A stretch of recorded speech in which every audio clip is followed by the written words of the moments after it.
I grew up in a loving and affluent family, the middle child between my older brother, Michael, and younger brother, Jason. Our parents, Robert and Elizabeth, provided us with every opportunity. I was on the verge of graduating from a prestigious university and deeply in love with my boyfriend, Daniel. Life seemed perfect until the day Lily entered our lives. It was a sunny afternoon when my mother gathered us in the living room. Her expression was tense, her hands gripping a piece of paper. "There's something important we need to discuss," she began, her voice trembling. My father placed a comforting hand on her shoulder, but his face was pale. Michael leaned forward. "Mom, what's wrong? You're scaring us." She took a deep breath. "This letter came from the hospital where you were born," she said, looking at me. "It's about you, sweetheart." My stomach twisted. "What about me?" She hesitated, then said, "When you were born, a nurse. Well, she switched you with another baby. Lily." She paused, letting the name sink in. "Lily is our biological daughter. And you? You're hers." She knew she couldn't live long with her medical condition, so she wanted a good home for you. The room went silent. I felt like the ground had been ripped out from under me. "What?" I whispered, barely able to form the word. "That can't be true." My father cleared his throat. "We've already confirmed it. The DNA test was conclusive." Michael put an arm around me. "This doesn't change anything," he said firmly. "You're still our sister." But my mother's expression told a different story. There was something in her eyes. Guilt, perhaps, or confusion. Lily arrived a few days later. She was tall, poised, and beautiful. Her smile was warm, but her eyes seemed calculating. "It's so nice to finally meet all of you," she said, hugging my mother tightly.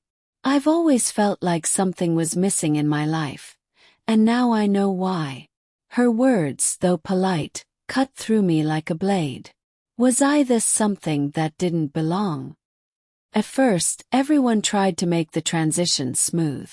My parents insisted that nothing would change, but small cracks began to appear.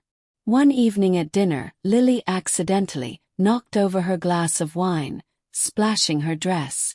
"Oh no!" she cried, standing up. She looked at me, her eyes wide with faux innocence. "I think you bumped my arm." "I didn't," I replied quickly, but my mother was already handing her a napkin. "Please be more careful," she said, her tone sharp. "Lily just got that dress." Michael interjected. "I saw what happened, Mom. It wasn't her fault. But the damage was done." My mother's glance lingered on me, her expression unreadable.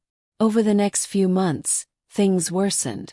The change was subtle at first, little comments or gestures that hinted at my diminishing place in the family. But as time passed, it became undeniable. One afternoon, I came home to find Lily and my mother rearranging the family photo wall in the living room. My mother held up a photo of me from my high school graduation.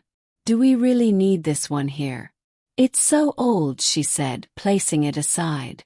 Meanwhile, Lily's new photos were being prominently displayed. When I asked about it, my mother waved me off. "We're just making space," she said, but the wall no longer felt like mine. During another family dinner, my father brought up the idea of a family trip. "We should take Lily to Paris this summer. She's always dreamed of seeing the Eiffel Tower." I blinked. "What about me? I've talked about going to Paris for years." My father shrugged. "Don't you have part-time job in summer? You've always been independent. I'm sure you'll get there on your own someday." Lily leaned over, touching my father's arm. "You're so thoughtful, Dad." "I'd love that," she said, smiling at me as if daring me to object. Even smaller interactions stung. One weekend, I offered to help my mother bake cookies, something we used to do together often. "That's sweet, but Lily and I already made them earlier," she said. gesturing to a tray on the counter. Lily, sitting on a stool, smirked at me as she licked batter off her finger. "She's so creative," my mother added. She suggested a new recipe, and it turned out amazing. It felt like I'd been replaced in every way that mattered. Jason, my little brother, who had once come to me for advice on everything, now turned to Lily. One night, I overheard them talking in the kitchen. Jason was venting about a tough day at school. "I just don't think I can handle this math homework," he said.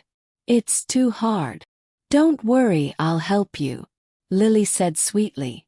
"Or you don't have to do all of these boring stuff. You don't have to always listen to what teachers say.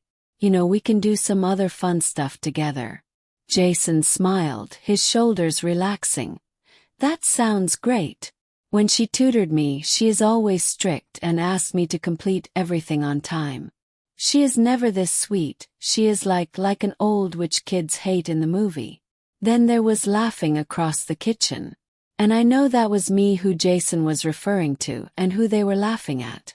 I told myself, okay, I guess no more tutoring is needed for Jason, at least not for me.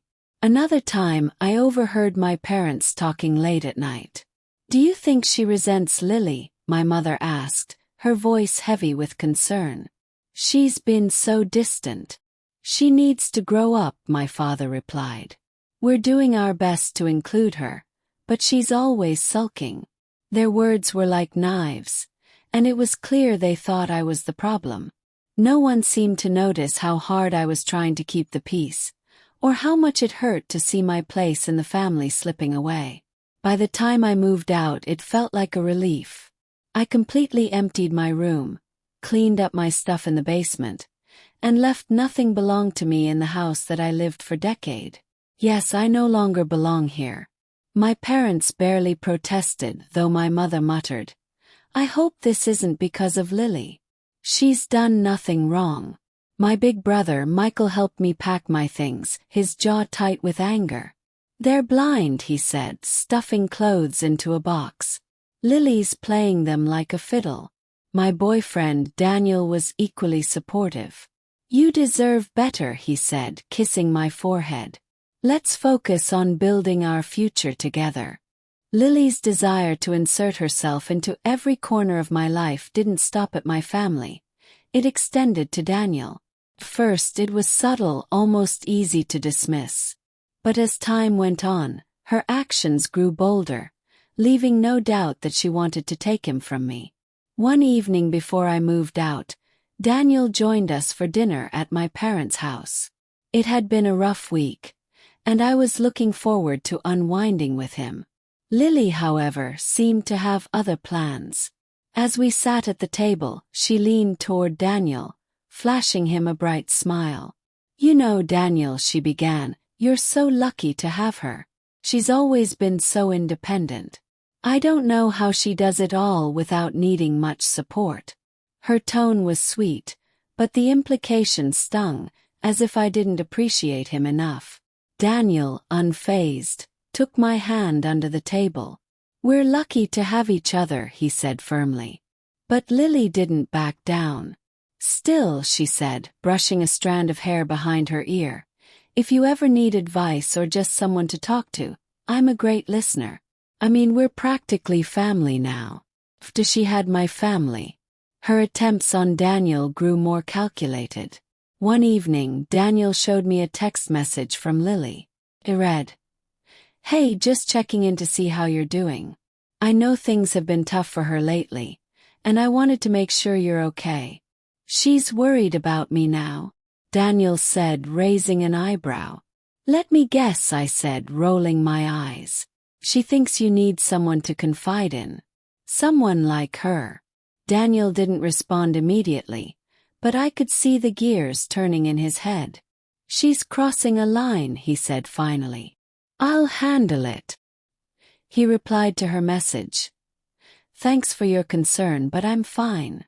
If I need support, I'll talk to my girlfriend." Meanwhile, my parents indulged her every whim. She convinced them to buy her fancy bags and expensive clothes, and then a brand new car. But she didn't go to any university or work, and just partying every day. They drained their savings, leaving little for Jason or their future. When I graduated, Daniel and I had a small, intimate wedding. Michael was the only family member I invited. My parents were furious. "How could you do this to us?" my mother demanded over the phone. "After everything we've done for you." I hesitated, then replied, "I needed to do what was best for me. And you made it clear where I stood." Years passed. Daniel and I built a beautiful life together, full of love and trust. Meanwhile, my parents' world crumbled. Lily's demands drained their finances, and Jason, once a promising student, dropped out of college. They eventually reached out to me, asking for help. "We made mistakes," my father admitted, his voice heavy with regret. "But you're still our daughter." I looked at him, feeling a mixture of sadness and resolve. "I've already forgiven you," I said. "But I can't go back to the way things were. I've moved on." In the end, I realized that family isn't about blood. It's about love, trust, and respect. Michael and Daniel stood by me through everything, and I chose to cherish the relationships that brought me joy. And as for Lily, she faded into the background, a shadow of the chaos she once created. I no longer needed to prove my worth. I had found my peace.